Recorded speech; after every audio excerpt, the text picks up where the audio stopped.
सोने और चांदी ने इस साल यानी 2025 में घरेलू और अंतर्राष्ट्रीय बाजारों में नई ऊंचाइयां छू ली हैं। दिल्ली के सराफा बाजार में आज सोने का भाव 1,24,000 प्रति 10 ग्राम तक पहुंच गया, जो अब तक का रिकॉर्ड स्तर है। वहीं चांदी भी लगभग 1,64,000 प्रति किलोग्राम बनी हुई है।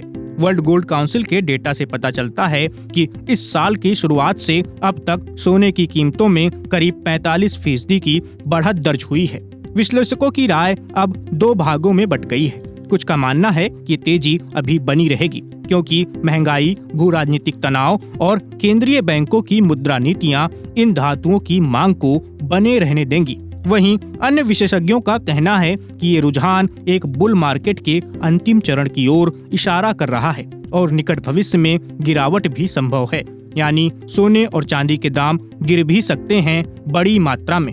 इनकी संभावना इस बात से भी मजबूत होती है कि सोने और चांदी फिलहाल एक प्रतिरोध स्तर पर पहुंच गए हैं।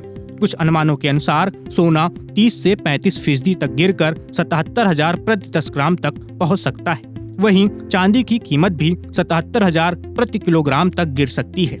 इस संभावित गिरावट की वजहें जो गिनाई जा रही हैं, उन वजहों में डॉलर की मजबूती, वैश्विक आर्थिक सुधार की उम्मीदें और ब्याज दरों में वृद्धि शामिल है। जब डॉलर मजबूत होता है तो निवेशक जोखिम संपत्तियों से दूर भागने लगते हैं, जिससे सोने और चांदी की मांग कम हो जाती है। इसके साथ ही ब्याज दरों में उछाल भी इन धातुओं की कीमतों पर दबाव डाल सकती हैं।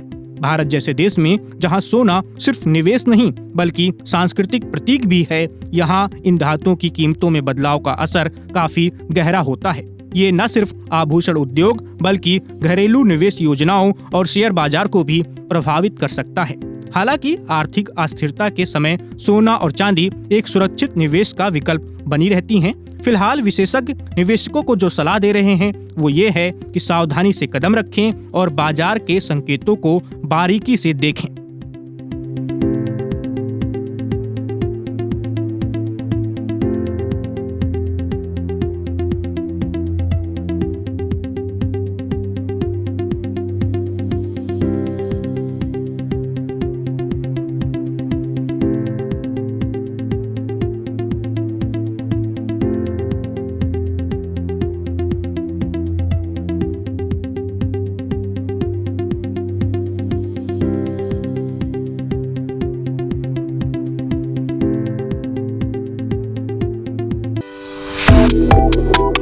Subscribe to One India and never miss an update.